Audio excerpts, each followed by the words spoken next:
اگر میں آپ سے کہوں کہ حجر اسود کے ٹوٹنے کے پیچھے یزید کا ہاتھ تھا؟ بالکل، یہ پورا جو حجر ہے یہ حجر اسود نہیں ہے، بلکہ اس کے اندر 7 چھوٹے چھوٹے ٹکڑے لگے ہوئے ہیں جو حجر اسود ہے۔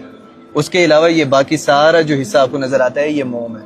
بیسیکلی 61 ہجری میں ہونے والے واقعہ کربلا کے 2 سال بعد یعنی کہ 63 ہجری کو یزید مسلم ابن عقبہ کی صدارت میں 12,000 فوجی مدینہ کی طرف بھیجتا ہے، اور مدینہ کے لوگوں کو 3 دن کی مہلت دی جاتی ہے یزید کے ہاتھ پہ بیعت کرنے کے لیے، جس کے انکار پر 80 صحابہ اکرام اور 700 حفاظ کو شہید کر دیا جاتا ہے۔ اس واقعے کو اسلامک ہسٹری میں واقعہ حرہ کہا گیا ہے۔ 3 دن تک مسجد نبوی میں اذان تک نہیں ہوئی اور مدینہ میں لوٹ مار جاری رہی، لیکن یزید یہاں نہیں رکا۔ 64 ہجری حسین ابن نمیر کی قیادت میں ہزاروں فوجیوں کا لشکر مکہ بھیجا جاتا ہے، جو کعبہ کو محاصرے میں لے لیتا ہے، اور اس کے چاروں طرف کے پہاڑوں پہ کیٹاپلٹس نصب کر دی جاتی ہیں، اور وہ فوج کعبہ پہ پتھر اور آگ کے گولے یعنی نیفتالین برسانا شروع کر دیتے ہیں۔ ہسٹری میں آتا ہے کہ 3 ربیع الاول والے دن کعبہ پہ آگ لگ جاتی ہے، غلاف کعبہ جل جاتا ہے، دیواریں کوئلے کی طرح کالی ہو جاتی ہیں، اور ایندھن کعبہ کی چھت تک گر جاتی ہے۔ اور اسی دوران سب سے بڑا نقصان حجر اسود کا ہوا۔ آگ کی گرمی اور لگاتار پتھروں کی ضرب کی وجہ سے حجر اسود ٹوٹ جاتا ہے، اور ایک روایت میں آتا ہے کہ حجر اسود 3 پیسز میں ٹوٹا۔ یہ محاصرہ 64 ڈیز تک رہا، اور 14 ربیع الاول کو یزید کی موت کی خبر سننے پہ ختم ہوا۔ اس کے بعد حضرت عبداللہ ابن زبیر رضی اللہ تعالیٰ عنہ جو اس وقت مکہ کے امیر تھے، انہوں نے بزرگوں سے مشورہ کیا اور کعبہ کی دیواروں کو ڈیمولش کر کے پھر سے حضرت ابراہیم علیہ السلام کی بنیاد پہ پھر سے تعمیر کیا، جس میں حتیم کا حصہ بھی کعبہ کے اندر تھا، اور اسی کے ساتھ ساتھ حجر اسود کو اکٹھا کر کر چاندی میں نصب کروایا۔ اور آج بھی حجر اسود کا چاندی میں ہونے کی ریزن حضرت عبداللہ ابن زبیر ہی ہیں۔ اب کرمیشنز کا حجر اسود سے کیا تعلق تھا، اور کیسے ان کے اٹیک نے حجر اسود کو نہ کہ صرف 7 to 8 پیسز تک توڑا، بلکہ 22 سے 23 سال تک کعبہ سے دور بھی رکھا، یہ ہم نیکسٹ ویڈیو میں دیکھیں گے۔